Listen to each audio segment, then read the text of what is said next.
안녕하십니까. 대한연대 공동대표 장경상 세무사입니다.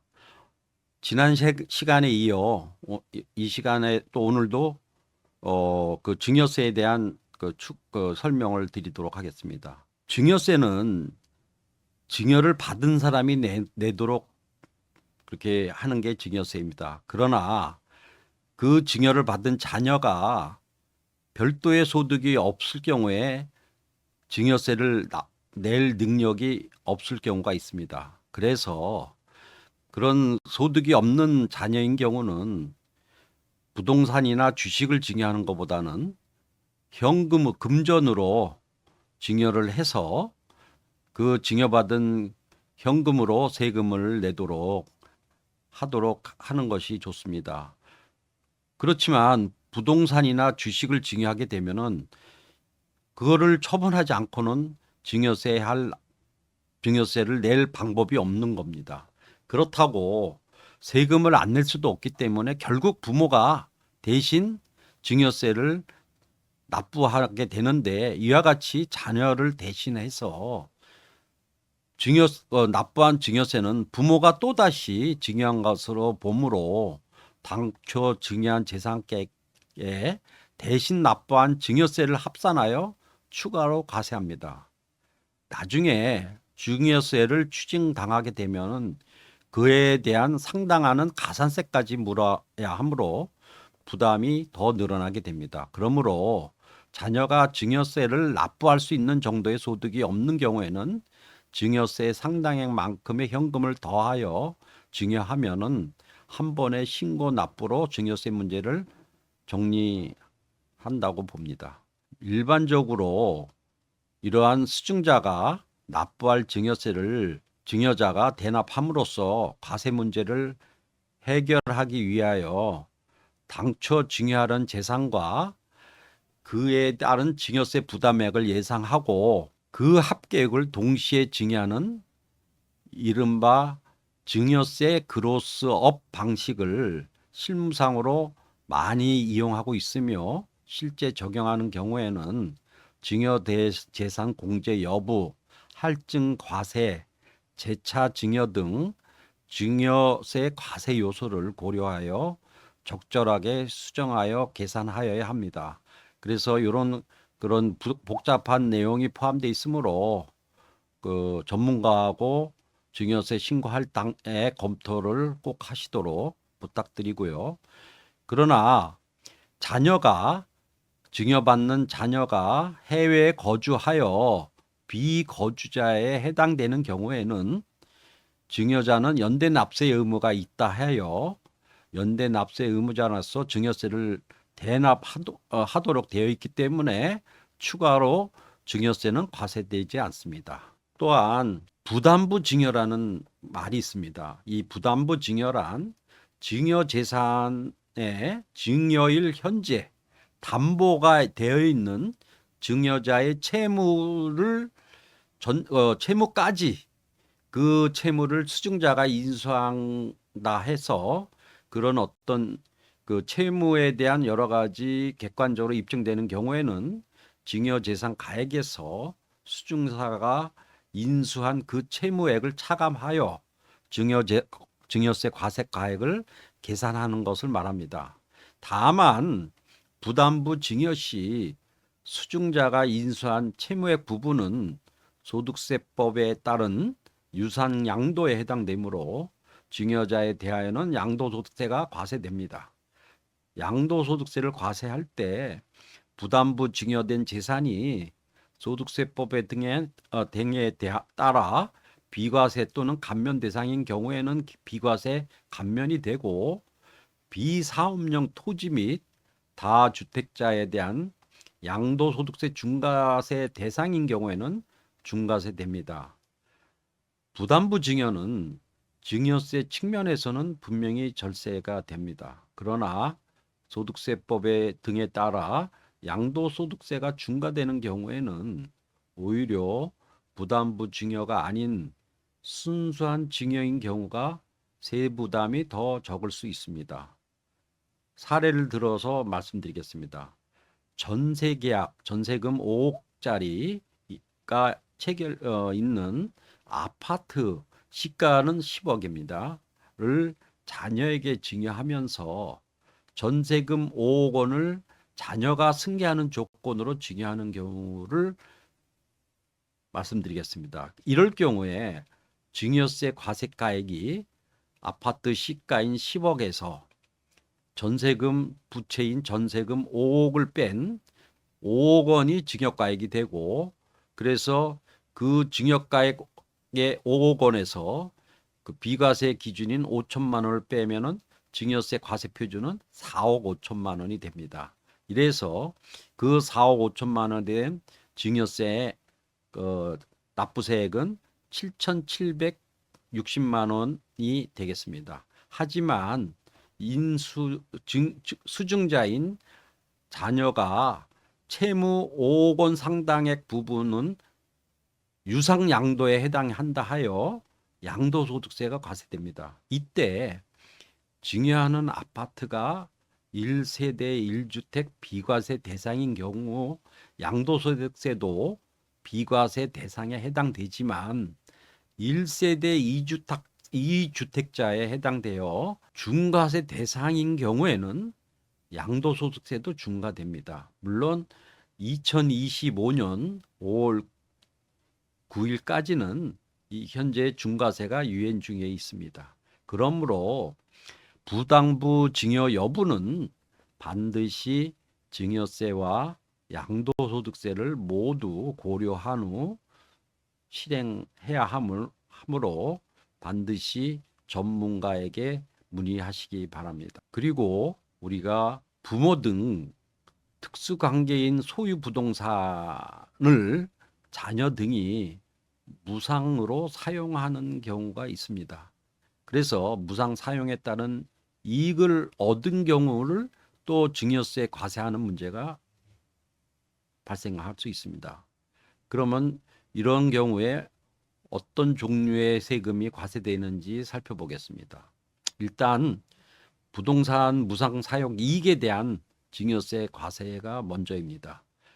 부모 등의 소유 부동산을 자녀가 무상으로 사용하시 이익을 다른 제3자에게 임대를 했을 때보다는 이익을 분명히 얻는 걸로 보고, 상증법상의 무상 사용 이익에 대한 증여세가 과세됩니다. 이 경우 부동산 무상 사용에 따른 이익은 부동산 가액의 2%로서 그것이 1억 원 이상인 경우에는 그 증여로 과세하고 있고요. 다만 증여 이익이 1억 원 미만이거나 부동산 소유주와 함께 거주하는 주택과 주택에 딸린 토지는 무상으로 사용하더라도 증여세는 과세하지 않습니다. 그리고 부동산의 무상 사용 이익은 무상 사용을 개시한 날로부터 5년 단위로 과세하고 있고요. 5년 내에 당해 부동산을 상속 또는 증여 등의 사유 발생으로 무상 사용하지 않는 경우 자녀 기간에 대한 상당하는 증여세는 환급받을 수 있습니다. 또한 그 무상 사용 부동산이 소득세 또는 부가가치세 과세 대상 부동산인 경우에는 그 부동산 소유자에게 소득세법 및 부가가치세법에 의해서 부당행위 계산 규정을 적용받아 해당 소득세와 부가가치세가 과세될 수 있다는 점을 참고하시기 바랍니다. 부모의 부동산을 무상 사용하지 않는 타인의 부동산을 무상으로 담보로 이용하거나 재산을 무상으로 담보로 이용하여 금융기관 등으로부터 금전을 차입하여 이익을 얻은 경우 그 부동산을 담보로 이용한 개시한 날을 증여일로 하여 그 이익에 상당한 금액에 대하여 그 부동산을 담보로 이용한 사람에게 증여세가 과세됩니다. 이 경우 담보 제공 이익은 그 이익이 1,000만 원 이상인 경우에 하나여 1년 단위로 증여세가 과세됩니다. 따라서 증여재산가액이 1천만 원 미만인 경우는 증여세를 과세하지 않습니다. 하나의 사례로 들어서 말씀드리겠습니다. 자녀가 사업 자금이 필요하여 대출 10억 원을 받는 과정에 부친이 소유한 아파트를 담보로 제공받았을 경우에 그 증여재산가액은 10억 원에서 법정 이자율인 4.6%에서 3.5%를 뺀 이자율을 적용한 1,100만 원, 그럼 증여이익이 1,000만 원 이상이 됨으로써 대출을 상환할 때까지 매년 증여세 과세하게 됨을 어, 어, 말씀드리도록 하는 사례가 있습니다.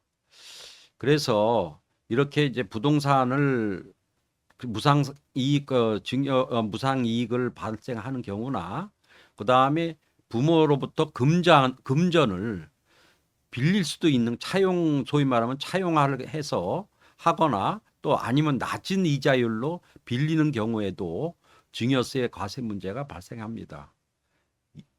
이 경우 상증법상에는 금전, 무상 대출 등에 따른 이익의 증여라 하여 증여세 과세 대상으로 규정하고 있습니다.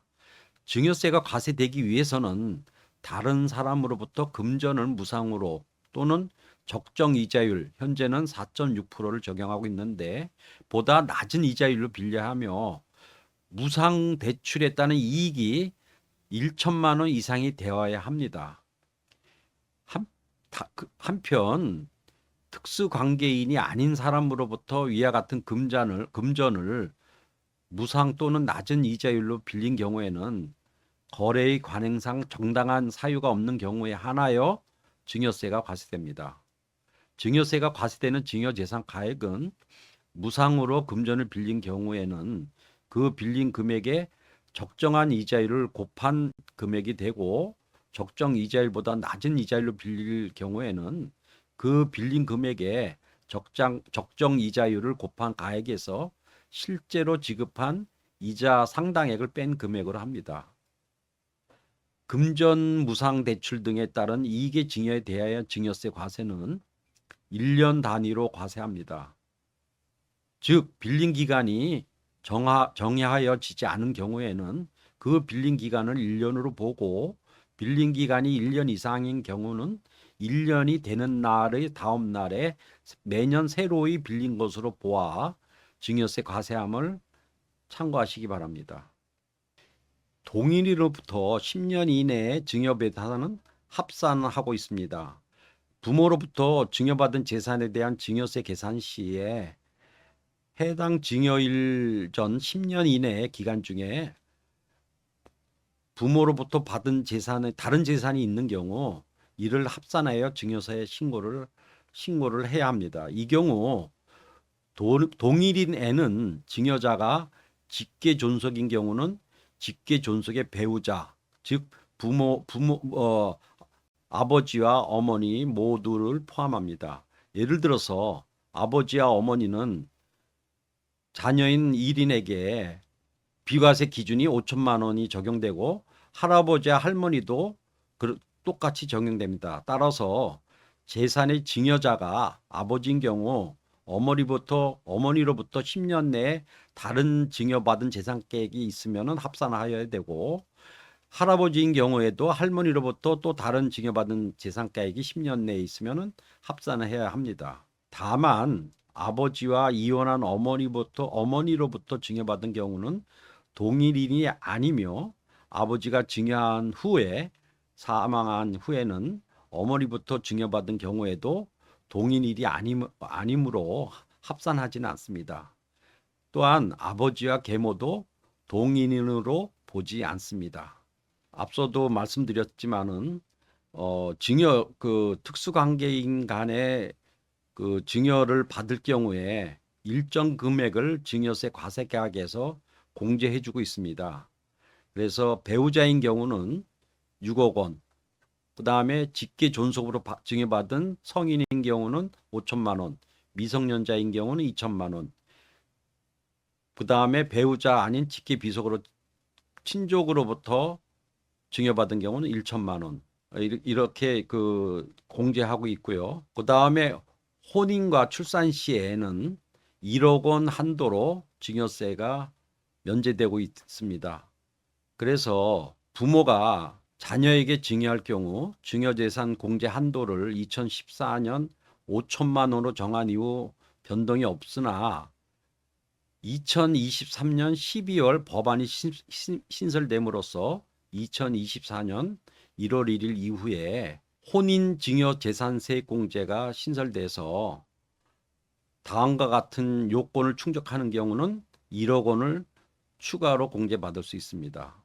수증자가 거주자이고 증여자는 직계 존속이고 공제 한도는 1억이고 증여 시기는 혼인 신고일 이전 2년에서 혼인 신고일 이후 2년 총 4년의 기간 내에 증여받은 1억 원에 대해서는 비과세로 공제받을 수 있고요.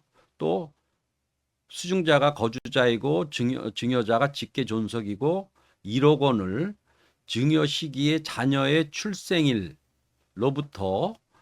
2년인 기간 내에 증여받으면은 출산 증여 재산 공제로 해서 또한 1억 원을 공제받을 수 있습니다. 그렇지만 혼인 증여 재산 공제와 출산 증여 재산 공제는 그 공제액이 각각 1억 원인 것이 아니고 두 공제액을 합한 금액이 1억 원을 넘지 않아야 하는 통합 공제 한도를 적용하고 있다는 점을 말씀드립니다. 이상 오늘은 여기까지 말씀드리겠습니다. 감사합니다.